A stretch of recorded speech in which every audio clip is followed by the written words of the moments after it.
Selamat datang di channel Ayo Kita Belajar. Bagi teman-teman yang mau mengakses seluruh soal di channel ini, baik soal ganjil ataupun genap, seluruh bidang, matematika, fisika, kimia, biologi, informatika, dan lain sebagainya, teman-teman bisa klik join atau gabung menjadi member channel Ayo Kita Belajar di dekat tombol subscribe. Dan pilih level yang teman-teman inginkan.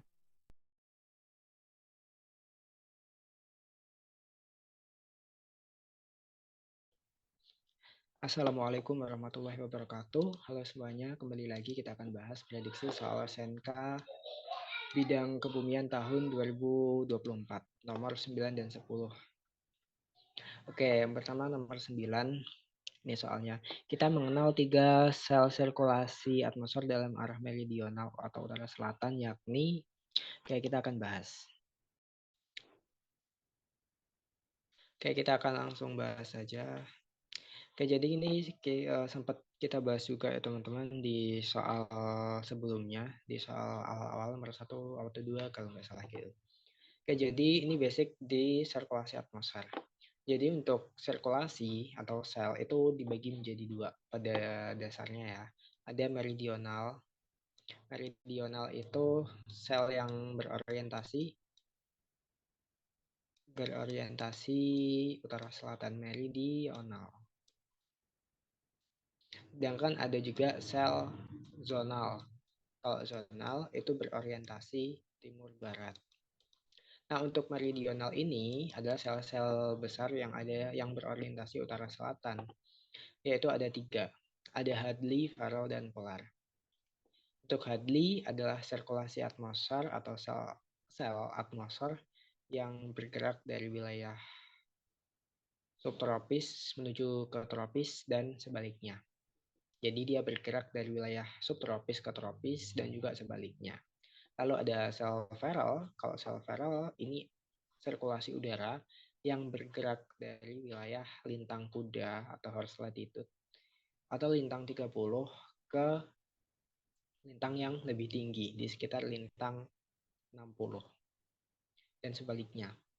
Sedangkan untuk sel polar ini adalah atau disebut sel kutub ya. Dia adalah sirkulasi udara yang bergerak di area polar bumi atau di area kutub bumi. Nah, sel-sel ini sebenarnya ada dua teman-teman. Itu ada di belahan bumi utara dan belahan bumi selatan. Keduanya dibatasi oleh garis 0 derajat atau garis khatulistiwa atau garis ekuator. Jadi kayak di sini adalah sel Hadley, di sini juga sel Hadley. Tapi sel Hadley untuk belahan bumi selatan. Begitupun sel Farrell dan di sini adalah sel polar. Seperti itu. Nah, untuk penjelasan ITCZ dan horse latitude itu sudah aku bahas di video sebelumnya, kalian bisa cek.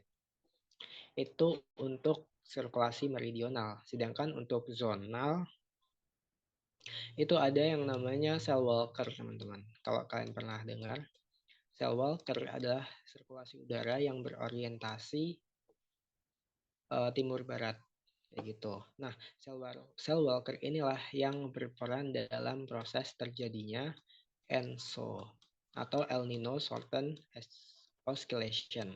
El Nino Shorten Oscillation atau terjadinya El Nino dan La Nina. Kalau kita sering dengar El Nino dan La Nina kayak gitu. Nah, itu disebabkan oleh sirkulasi Walker. Untuk meridional berarti ada tiga ya, ada Hadley, ada Farrell, dan ada polar atau kutub. Jadi jawabannya yang kutub ini bisa disebut polar.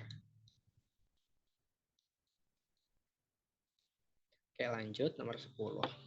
Proses perubahan fasa dari padat ke gas disebut padat ke gas. Nah, di sini ada kayak semacam diagram buat penentuan fasa.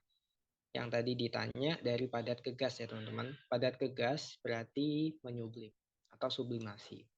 Oke, kita sekalian bahas yang lain. Terus ada gas kepadat. Gas kepadat itu mengkristal.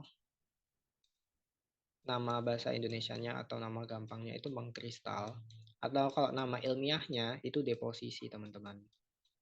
Deposisi atau deposisi.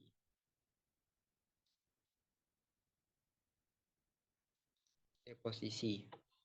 Sedangkan kalau dari padat ke cair, nah kita tahu biasa mencair. Terus dari cair ke padat membeku atau freezing. Terus nih dari cair ke gas. Dari cair ke gas itu ada menguap atau evaporasi. Evaporasi kalau bahasa ilmiahnya. Terus ada dari gas ke cair. Ini mengembun. Mengembun atau nama lainnya adalah kondensasi. Ini nama sainsnya kayak gitu. Kondensasi ini dari gas ke cair. Oke, ini jadi jawabannya adalah sublimasi ya teman-teman. Kondensasi ini atau mengembun dia itu dari gas ke cair. Kalau evaporasi dari cair ke gas, kebalikannya dari kondensasi. Terus kalau deposisi atau mengkristal, dia itu dari gas ke padat.